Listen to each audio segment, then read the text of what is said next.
Guide looked tired as we were driving across Sahara. That is all I can say, hundreds of miles of terrain that is exactly the same.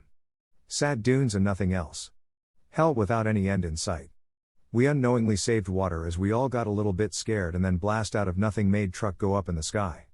I lost consciences for a while. When I woke up most of people in the truck were dead.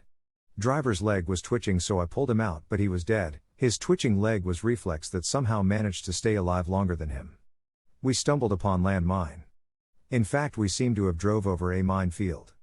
I traced back the tire groves in the sand knowing that this would be safest way out of mine field, but after couple of hours those tire marks were dispersed by wind that was constantly blowing carrying sand that blasted into my face every now and then.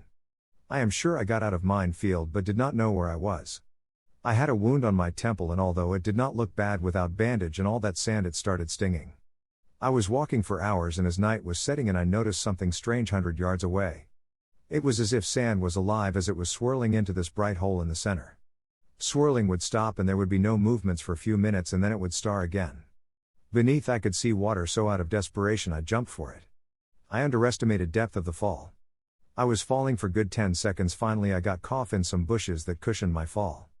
It was complete dark everywhere so I made my bed in the bush and drank from water that was in a small underground lake nearby. Woke up next day with a headache and abundance all around me. This underground case had light coming through the sand illuminating it for miles. I refreshed myself in the lake and took some fruit that was hanging on the branches. Apples, plums and so on.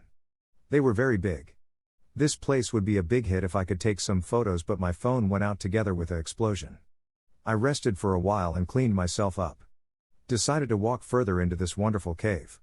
It all looks too good to be true and for a while I was still thinking I am in paradise of some sorts but reality set in when I saw planes up there in the sky. World out of this cave was business as usual. I kept on walking and I could see green fields illuminated by these swirly holes in the sand but there was something else also illuminating all this space.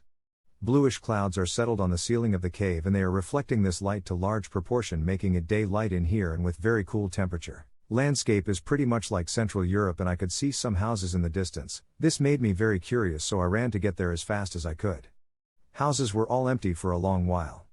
Insides were covered with dust but there were some interesting books I saw written in unknown language and photos of people that seemed to have had an interesting life. There were golf tournaments and other things happening here with happy people in the background. I wonder where did they all go?